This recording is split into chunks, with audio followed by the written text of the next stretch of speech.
अस्सलाम वालेकुम मेरे प्यारे भाइयों और बहनों। रमज़ान का आज 20वां दिन है और आज हम 20वीं दुआ यानी 20th दुआ को हम पढ़ेंगे इंशाल्लाह। लास्ट के जो 10 दिन है रमज़ान के, हम जानते हैं कि बहुत अहम है और बहुत खुसूसी रातें हैं इसमें, क्योंकि हम जानते हैं जो नबी सल्लल्लाहु अलैहि वसल्लम की हदीस और कुरान के अंदर बताया गया है कि लैलतुल क़द्र वो रात है जो 1000 महीनों की इबादत से बेहतर है। तो ये रात आखिरी 10 दिनों में ढूंढना चाहिए और उनमें से कहा जाता है कि जो ऑड नाइट्स है उन रातों में ज्यादा चांस है। तो जो ऑड नाइट्स हैं उनको कहा जाएगा 21वीं रात, 23वीं, 25वीं, 27वीं और 29वीं। तो ये 5 रातों में हमें ज्यादा मेहनत करनी है। ये 5 रातें कैसे और कैसे ढूंढेंगे हम? याद रखिए कि अगर आज 20वां रोजा है, आज 20th रोजा है और कल 21वां रोजा है, 21st रोजा है आपका, तो 20 की जो रात है, आज की जो रात है जो इफ्तार के बाद शुरू होगी, वो 21वीं रात की शब होगी।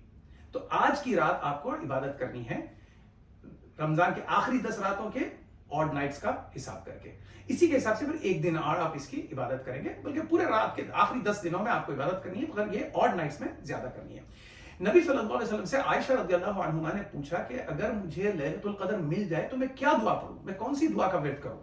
तो नबी सल्लल्लाहु अलैहि वसल्लम फरमाते हैं, जो हदीस मेंशन है सुनन इब्न माजा की हदीस नंबर 3850 3850 में, नबी सल्लल्लाहु अलैहि वसल्लम फरमाते हैं कि ये दुआ का विर्द करें और दुआ ये है, अल्लाहुम्मा इन्नका अफ़ुव्वुन तुहिब्बुल अफ़्व फ़अफ़ु अन्नी।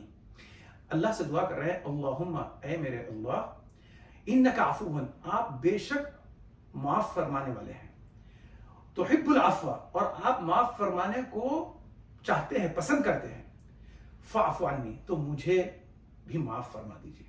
ये जो अरबी लफ्ज है अफ़्वा, अफ़वन, ये जो लफ्ज है ये मुआफी से बढ़कर है। मुआफी का मतलब ये होता है कि आपने गलती की, उस गलती का एतराफ किया और आपको माफी मिली। मिसाल के तौर पे अगर आप कोर्ट जाते हैं कोई गुनाह करके, कोई गलती करके, तो कोर्ट में आपको उस गलती की सजा नहीं देके आपको माफ कर दिया जाता है, लेकिन रिकॉर्ड में आपकी वो गलती दर्ज कर दी जाती है। लेकिन एक और तरीका होता है कि रिकॉर्ड में से गलती ही रिमूव कर दी जाए, यानी कि आपका मेंशन ही ना हो कि आपने कोई गलती की है। इसको कहा जाता है अफ़वन, यानी कि आपकी गलती को सफ़े हस्ती से मिटा दिया जाए। तो हम अल्लाह से दुआ कर रहे हैं कि ऐ हमारे रब, ऐ अल्लाह, तू माफ करने वाला है, तू माफी को पसंद करता है और मुझे वो माफी अता फरमा जो अफ़वन है, जो जिसका यानी कि हिसाब में लिखा ही नहीं जाएगा। तो ये दुआ हम अल्लाह से करते हैं। अस्सलाम वालेकुम।